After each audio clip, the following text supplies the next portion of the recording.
Hello and welcome to the final day of Culinary School.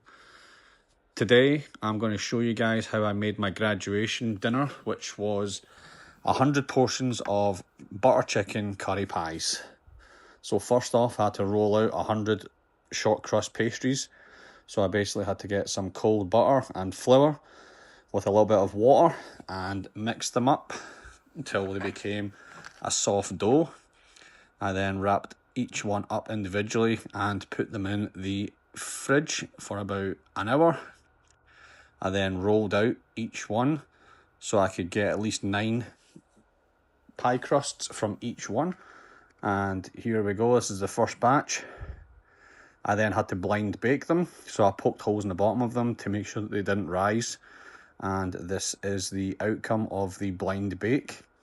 I then rolled out 100 tops of puff pastry and onto the curry.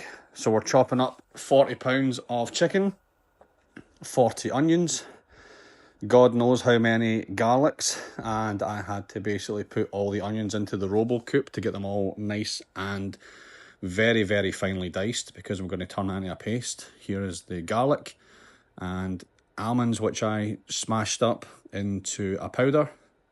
And here is my pan. I'm going to be cooking the curry in. 4 burners on.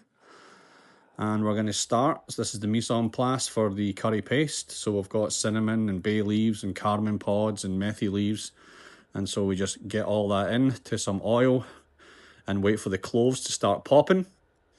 And then we're going to put in all of the onions. And we're basically going to sweat it down until it becomes a paste. So as you can see, 40 onions changing colours over a period of time.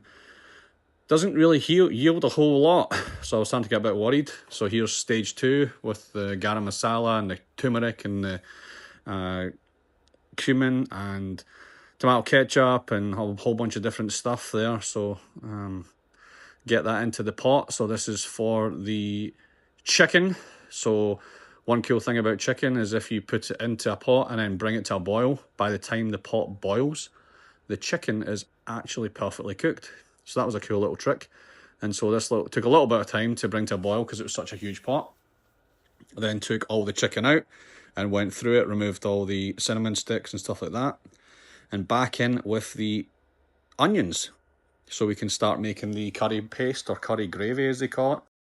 And then we're going to start adding in some spices. So we've got some minced garlic and ginger. So we're going to cook that off till it's aromatic and get it nice and combined. In we go with the turmeric, coriander, cumin and garam masala. Get that all nice and combined.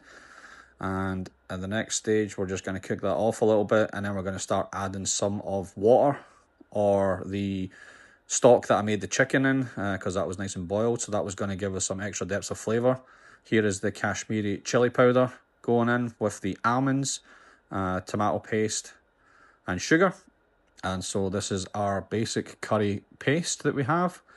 And so now we're going to start on stage 3, which is the methi leaves, more garam masala and more coriander. Again, more sugar, tomato paste.